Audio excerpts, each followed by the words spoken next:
ഒന്നാമത് എൻ്റെ മുഖം എന്ന് പറഞ്ഞാൽ കുറച്ചൊരു രൂക്ഷമാണ്.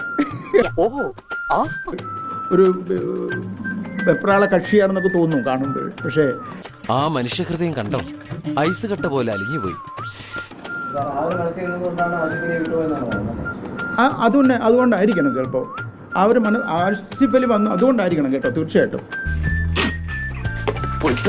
ഞാൻ ചിരിച്ചു പോയനെ. അപ്പോൾ ആസിഫ് അലി ഇങ്ങോട്ട് കൊണ്ടുവരുന്നു. അപ്പോൾ ആ ഒരു രണ്ടുപേരും വരട്ടെ എന്നുള്ള രീതിയിലാണ് നിൽക്കുന്നത്.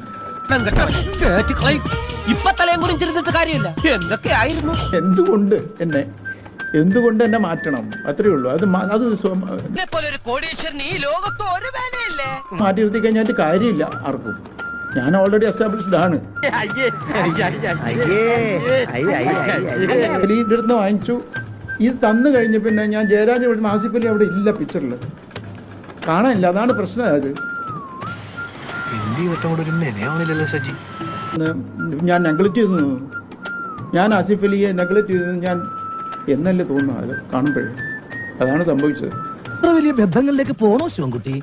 റേഷൻ കട മറന്ന് മണ്ണെന്ന് വാങ്ങണോ? പ്രശ്നങ്ങളുടെ ഇടയിലായിരുന്നു അദ്ദേഹം ഉണ്ടായിരുന്നത്. അപ്പൊ ആ ഒരു മൊമെന്റിൽ ചിലപ്പം നമ്മളെല്ലാ മനുഷ്യന്മാരും റിയാക്ട് ചെയ്യുന്നത് പോലെ തന്നെയാണ് അദ്ദേഹം ചെയ്തത്. സർവ്വമാന്യനാണ്, അന്തസ്സുണ്ട്.